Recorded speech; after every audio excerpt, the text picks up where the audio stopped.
Paris ஒலிம்பிக்கில் இன்று நடைபெறும் ஆடவர் ஈட்டி எறிதல் இறுதிப் போட்டியில் இந்தியாவின் நீரஜ் சோப்ரா தங்கம் வென்று சாதனை படைப்பார் என்று எதிர்பார்க்கப்படுகிறது. விறுவிறுப்பாக நடைபெற்று வரும் நடப்பு ஒலிம்பிக்கில் இந்தியா விளையாடும் இன்றைய போட்டிகள் குறித்து விரிவாக காணலாம்.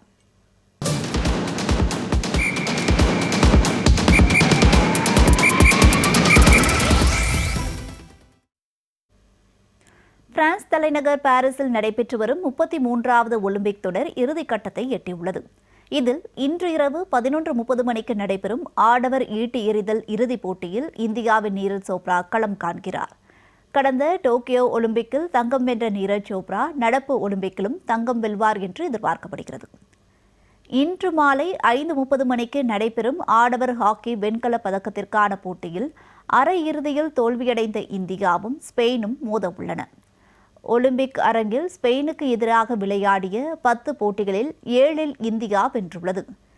இது தொடரும் பட்சத்தில் கடந்த முறை வெண்கலம் வென்ற ஹர்மன்பிரீத் சிங் தலைமையிலான இந்திய அணி மீண்டும் வெண்கலம் வென்று சாதிக்க வாய்ப்புள்ளது. இன்று பிற்பகல் 2:05 மணிக்கு நடைபெறும் மகளிருக்கான 100 மீட்டர் தடை தாண்டும் ஓட்டம் ரெவிஜய் சுற்றில் இந்திய தடகள வீராங்கனை ஜோதி அராஜி பங்கேற்கிறார். இன்று மாலை 3 மணிக்கு நடைபெறும் ஆடவர் மல்யுத்தம் 57 கிலோ எடைப்பிரிவு காலிறுதிக்கான முந்தைய சுற்றில் கடந்த ஆண்டு உலக சாம்பியன்ஷிப் பட்டம் வென்ற இந்தியாவின் அமன் செராவத் வட மசோனிடாவின் விளாடிமிர் எர்கோரை நேருக்கு நேர் எதிர்கொள்கிறார். அதே நேரத்தில் மகளிர் மல்யுத்தம் 57 கிலோ எடைப்பிரிவு காலிறுதிக்கான முந்தைய சுற்றில் இந்திய வீராங்கனை அன்ஷு மாலிக் அமெரிக்க வீராங்கனை ஹெலன் மரிசலுடன் பங்கேற்க உள்ளார்.